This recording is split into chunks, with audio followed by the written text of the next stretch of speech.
Hello, good afternoon, good evening, good morning, whomever is listening to this, if and ever and when.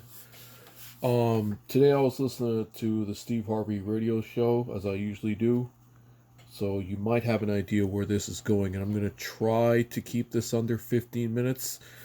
It's in regards to what Dr. Umar had to say about Steve Harvey and Ricky Smiley, and I want to say to Steve Harvey that I think you did a good job addressing this individual.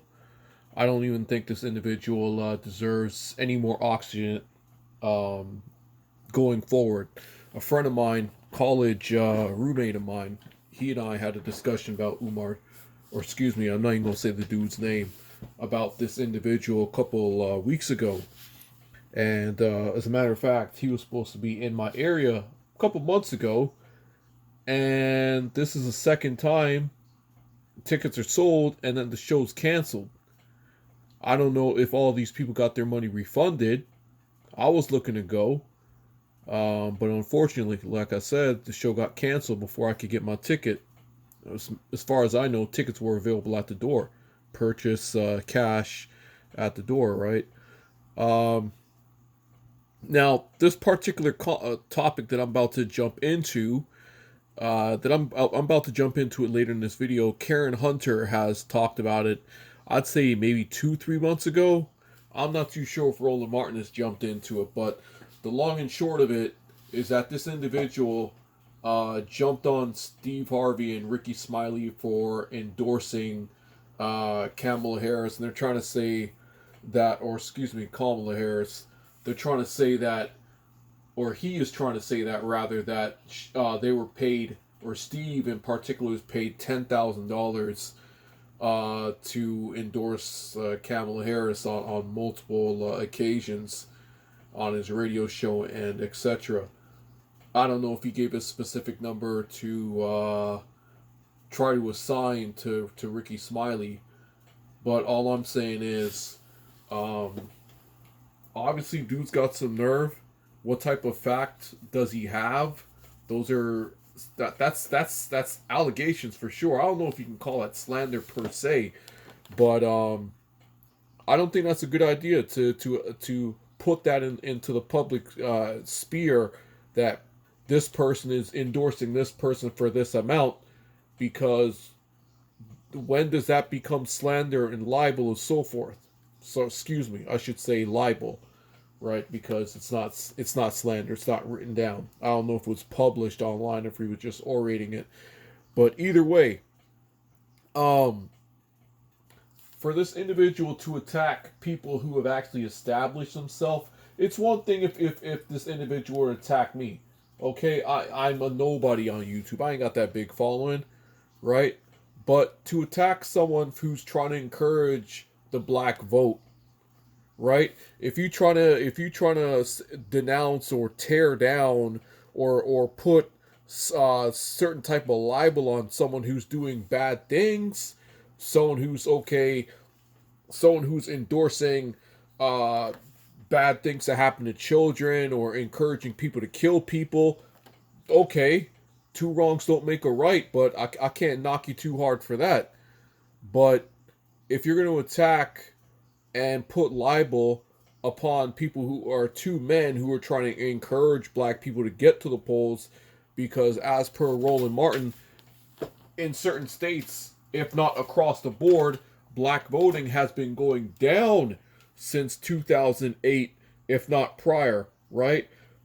And you could see steady declines in cities which Roland Martin has pointed out over the last couple months, where the black vote has declined. There hasn't been as much enthusiasm. And when you have situations like the swing states, Georgia, for example, what was that? Less than 12,000 votes.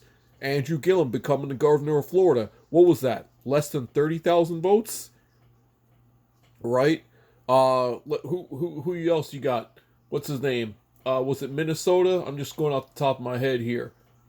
The dude who looks like Bakari Sellers, Mandela Barnes, right? That was well less than 40,000 votes. I'm positive that was, if memory serves, that was less than 40,000 votes, right? And in that particular race, the black vote had decreased 56,000, if memory serves, based on what Roland Martin said probably about 2-3 months ago. So when you have this individual attacking people who are trying to encourage the black vote, they're not okay. Yeah, Steve, from what I listen to, he tells you, yeah, vote for Kamala, and it's not just because she's black, just because she's mixed. It's about the policy. Even if you don't like everything about the Harris Waltz ticket, there's a lot more to know that's not good for you on the other side. And voting to stay on the couch makes everything just worse, right? That's exactly what Trump wants you to do, is sit on the couch, not vote. And when he's able to put Stephen Miller and what's that other dude? What's that dude with the Nixon tattoo on his back and all them boys in power? When he okay, if it's a next millionaire billionaire who gets locked up, he's going what, pardon them and then give and let them buy their seat on the cabinet, right? All these anti-union dudes, and keep in mind, unions, if and when black people get in, Democracy Now, Danny Glover, he talks about the importance of unions, right? So when black people get into unions, it doesn't really take that long for them to level up in the economic rungs of the ladder, if you will, right? And that is something that is you get health coverage, so your kids get it. So that is something that spreads from one generation to the next. I.e., oh, my grandfather was Teamsters 303, for example. Oh, my uncle, although that person may not get the benefits, the child, I should say, unless they were adopted by the uncle. But hypothetically speaking here, right? I'm trying to say that it is important for black people to understand the policies, and Trump is anti-union. He's anti-healthcare. Remember what the man said? He wants to erase, quote unquote, I want to erase Obama's legacy.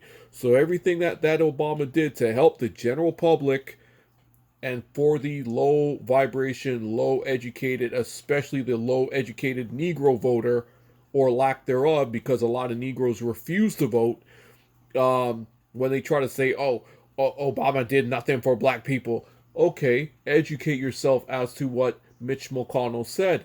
Mitch McConnell, who was the leader, he had the majority in the Senate. The man said, we will make sure he gets nothing done. That's why they call Mitch McConnell the Grim Reaper. Every bill that comes to him will die. He will not set it up for vote.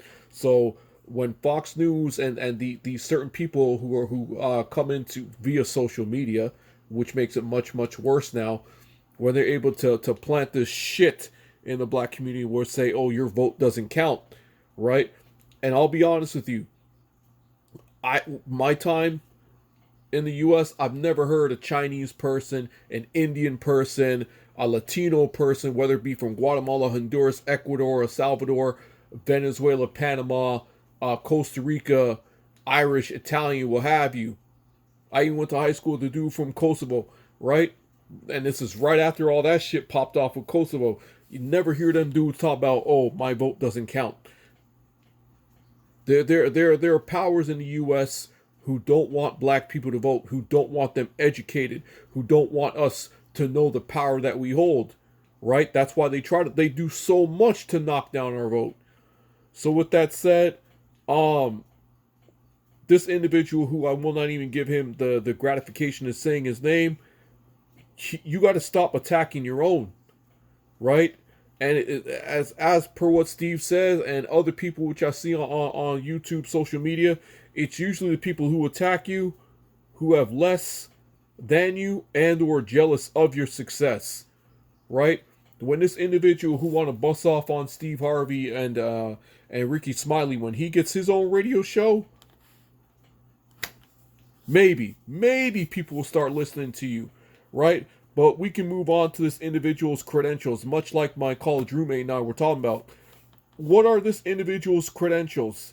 Yes, it has been proven, and people who I've seen channels on there on YouTube who try to break down and more so verify his credentials. Yes, he does have the credentials, right?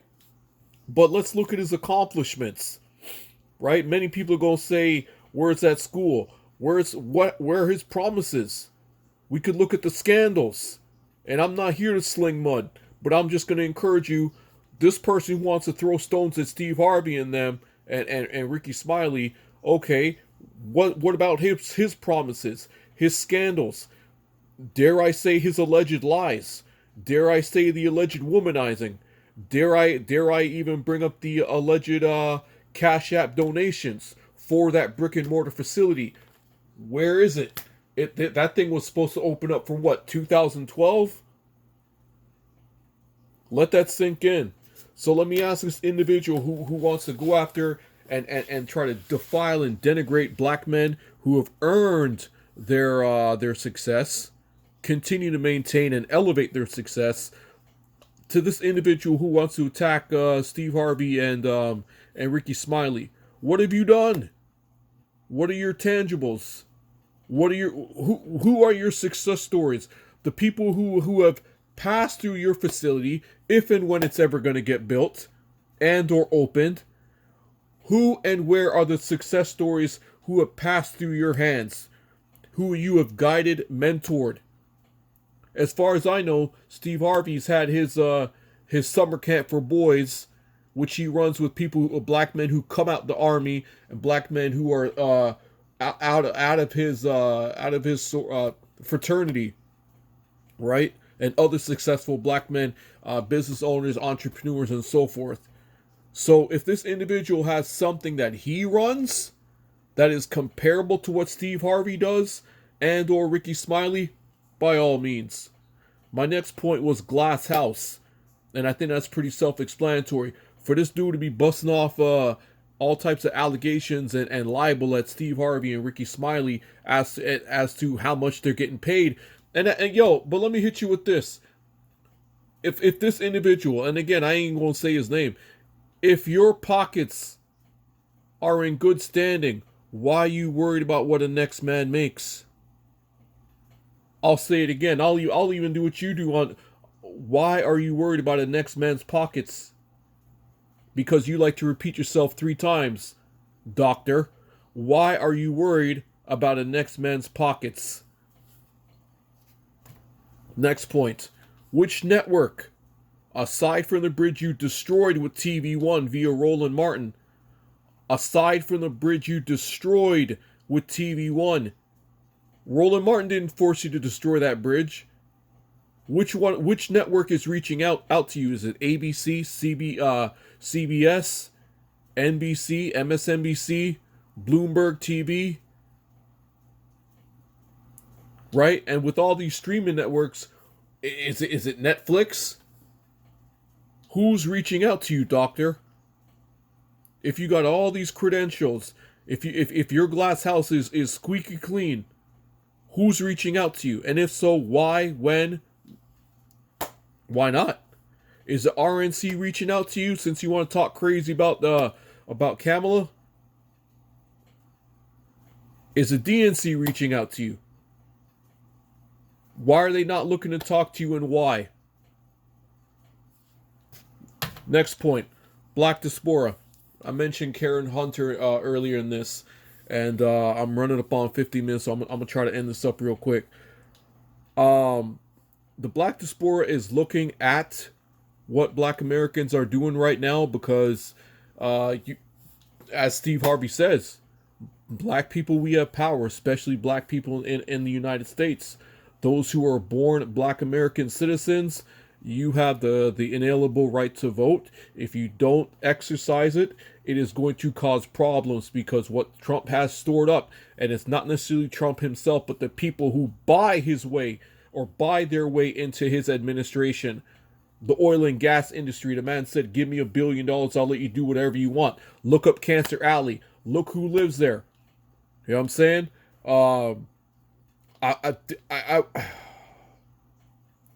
I'm probably going to do something about the Black Diaspora in the next video. All I'm saying is, Black Americans, please vote. What basically happens in America to Black people, it's going to happen worse to Black people out. Like, look what Trump says. He calls where we're from shithole countries.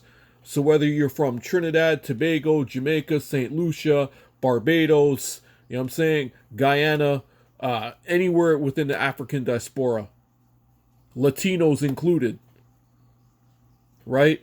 He has no love for us. He has no love for us, right? Whether you're black, FBA, ADOS, or foreign born black person, he has no love for you, and he will cause pain, discomfort, and hunger, and all types of undue strife if given the White House. Not only to black people in America, but black people all over the world. Don't give that man the keys to the White House again. And this is why so many, not all, but so many black people who come from foreign nations to North America, the U.S. in particular, look at so many black Americans crazy, because you have the ability to change the world, influence the world, keep this idiot out the White House. And the sad thing is, as per Roland Martin, so many black people choose to sit down on the damn couch. But then the first ones to cry and complain, not all, but the first ones to cry and complain, oh, we don't have this ain't going right, economy going wrong, because Trump is going to look out for them white people, just like he keeps saying, I love my white Christian nationals. That's who he going to check for. Look who's donating to him. Rich billionaires, rich white billionaires are donating to him. And just look it up. It ain't that hard. Just look it up. Trump's, what's it, Steve LaJoy was one of them. The dude from Carlsberger was one of them. All you gotta do is donate to the dude, and you can be on the cabinet. Any black people on Trump's cabinet? Versus Joe Biden? Look at all them federal judges that Trump put in. Any of them look like us? No. That's why that little idiot Kyle Rittenhouse is able to walk away, right? So I don't know. I'm gonna make more videos on this because this is a topic that really needs to be covered. I'm just encouraging black Americans, please, for the love of God, right? Y'all need to vote, because this is not a joke. Don't let insignificant individuals, again, I won't even say the dude's name, try to sway you into not voting or sitting on the couch, right? Just do your research. Many people died. Many people got bit by dogs. Many of us were bombed while in church for the right for black Americans to vote. For you guys to sit down on the couch and say, nah, I don't like this because some individual who's accomplished what? Some individual who's accomplished what? Has built what? Has sent so many people to what university, college? The dude's facility ain't even, it's not even accredited. It's not even accredited. And so many people, sadly, are going to take this dude's, what he says, into consideration. When this dude has some credentials and some success stories behind his name, then maybe you can entertain it. But again, it's almost like crab in the barrel situation. So all I'm saying is, black Americans, please vote. Please vote. You don't have to love everything Kamala says or says or does. Kamala, excuse me. You don't have to love everything she says or does. You don't have to love everything Tim Walz is about, says or does. But just understand what 45 has in store for us, not only in America but around the world. Stephen Miller, what's that dude's name? Rick Perry, who so many of his people around him, Steve Bannon, you know what I'm saying? All them Proud Boys and 3%er, he's going to pardon them and get them out of prison, and then put them on police force or his SS. You know what I'm saying? Look at Ron DeSantis. You protest, you go to jail in Florida. You don't think that's going to be national? Black people, please wake up. Please wake up. You don't have to love everything about Kamala, but I'm begging you, don't let that idiot Trump back up in the White House. Voting on the couch, that's not an option. Check to make sure you're not purged off the voter roll. Make sure you go vote. Keep Trump out the goddamn White House.